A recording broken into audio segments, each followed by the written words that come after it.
こんばんは、てっちです。今回は日本の代表的なアニメドラえもんよりのび太の家を作っていきます。のび家でございます。てっちは小さい頃ドラえもんが大好きで、当時は毎週金曜日夜7時にはテレビに張り付いて見ていましたよ。あとね、秘密道具大辞典も持ってた。分厚いやつで、せっかくなのでのび家をできる限り再現したいなと思って間取りを Google で調べてみました。でその時に知ったんですけども、アニメ版では2005年の途中から間取りが大きく変わってたんですね。これ皆さんご存知でしたか？ちょうど声優さんが変わった頃らしいですね。知らなかったな。今回はその2005年までの旧のび家を作っていきます。大人の方に懐かしいって思ってもらえたらいいなと思います。新旧の比較なんかもしながらね、ゆるゆると喋っていこうかな。さて、のび家についてなんですが、間取りは 5DK 木造のお家です。住所はね、東京都練馬区らしいです。練馬区の月見台すすきが原っていう架空の設定になってます。あとこれ持ち家じゃなくて賃貸らしいんですよ。意外にも。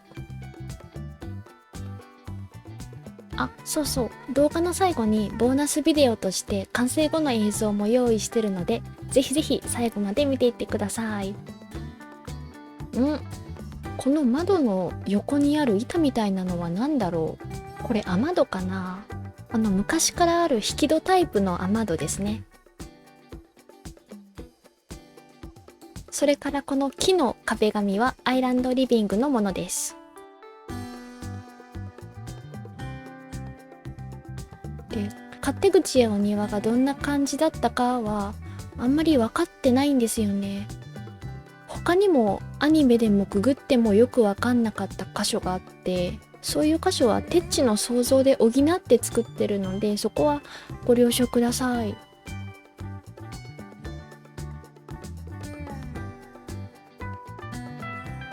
窓がですね、これシムズ4に同じ形のものがなかったんですよ。残念。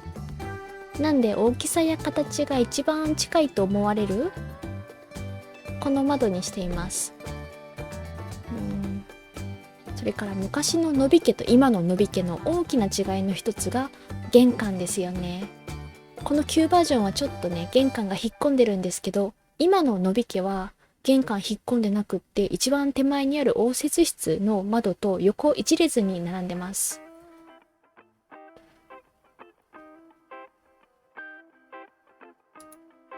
で、間取りを確定させて、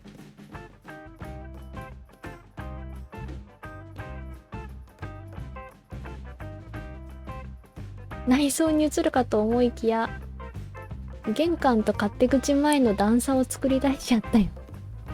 もう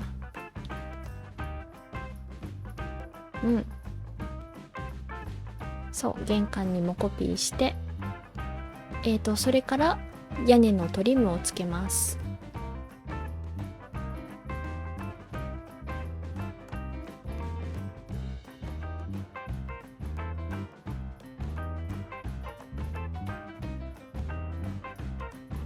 ここは縁側になるからちょっとね、床を高くして、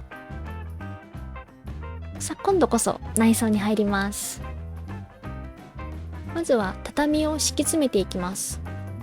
この畳は小さめですね。本当はこの部屋6畳なんですけど、1畳がちっちゃいとかなり広く見える。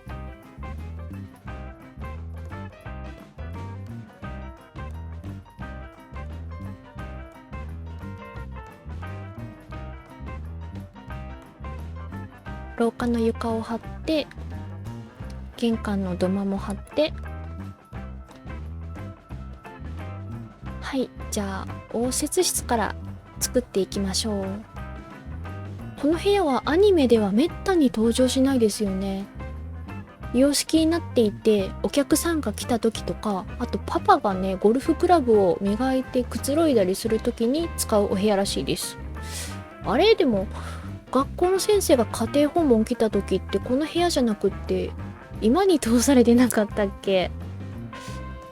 ソファーやカーペットは暖色で明るい色合いの部屋になってます。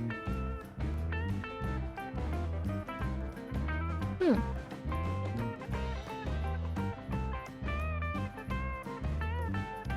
次は野比家団らんの場居間です。旧野比家の居間はほとんど物が置かれていませんけど、現在の野比家の居間は8畳と少し広くなりまして、タンスなど他の家具も置かれています。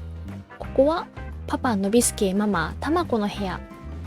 2人の寝室として使われてたんですけど、新しい野比家ではこのお部屋はなくなっちゃってます。このぶち抜いたところは階段になります。新しい野比家は玄関入って正面に階段ありますもんね。新旧での家の作りが違いすぎる。はい。トイレ、洗面所、お風呂の内装に移ります。トイレとその隣の洗面所もそうなんですけど、部屋の位置はこの通りなんだけど、他の細かいところはテッチの想像で補ってる部分が大きいかな。ネットで野比家の模型を作った人のサイトなんかを参考にしてるんですけど、その模型も投稿者さんの想像が入っちゃってると思うんですよね。情報が少ないんですよ。すいません。あと、昔の野比家にドラム式の洗濯機はないぞって突っ込まれそうなんだけど、シムズ4にはこれしかない。そういえばシムズ4のドラム式洗濯機って乾燥機ついてないんですね。だって干さないといけないじゃんね。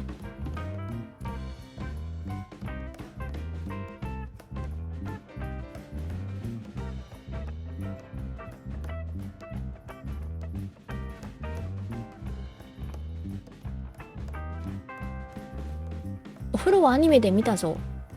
壁とバスタブは絶対に青。ただサイトによってはバスタブの位置がちょっと違ってたりするんですよね。よし。お次はキッチンダイニング。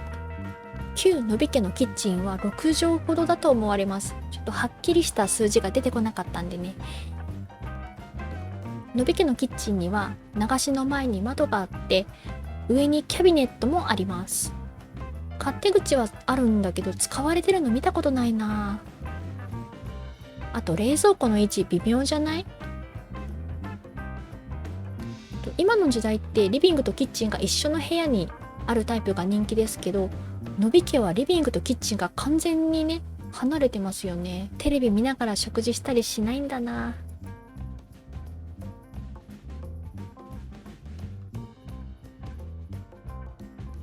食器棚は反対側の壁に置いてあって、窓もねもう一個あります。そうそう、このキッチンって6畳くらいだって言いましたけど、今の新しい野比家のキッチンは広くなってなんと10畳もあるそうなんですよ。今より広いじゃないか。はいはい。次は玄関。ネットでアニメ版の画像も見つけたんですけど、画像によってちょっと微妙に違うんで、複数の情報を適当に組み合わせて作ってます。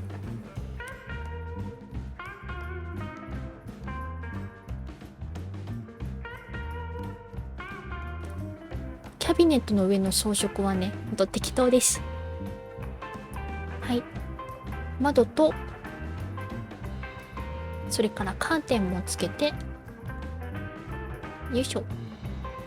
OK。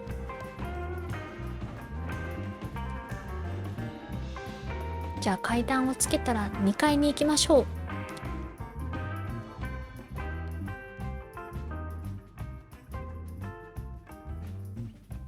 来ました。のび太の部屋。ドラえもんのストーリーはだいたいここが拠点になってますよね。と襖の模様は当然ながらアニメと同じ青にピンク色の丸が入った模様がシムズ4にはないので無地にしています。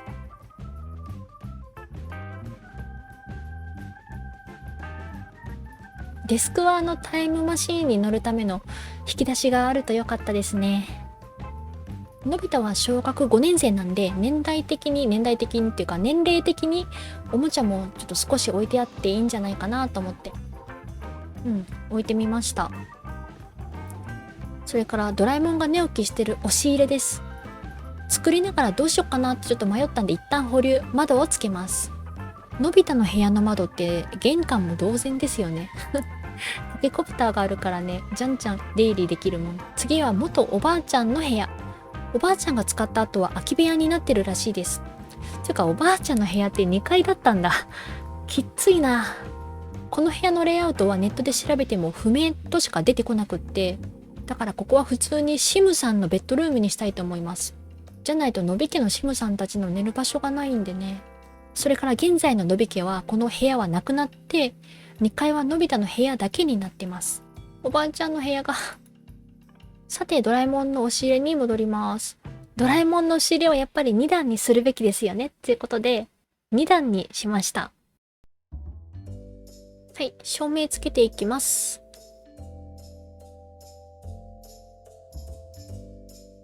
1階にも OK。 1階の和室の外は縁側なので床段差をつけていきます。のび家って洗濯動線もいいですよね。洗濯機から洗濯物取り出して和室を通って物干し台に行けるじゃん。外壁で家をぐるっと囲みます。ちょっと塀の内側がどうなってるかっていうのは謎な部分が多いんですよね。家を正面から見た時に木があるんだなってことはわかるんですけど、あと物干し台があるのも見たことあるんですけど、それ以外はテッチの想像で補ってます。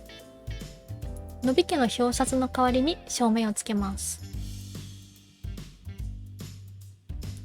勝手口から家の裏側にかけてはね、完全にテッチの想像なんですけど、植物を置いていきます。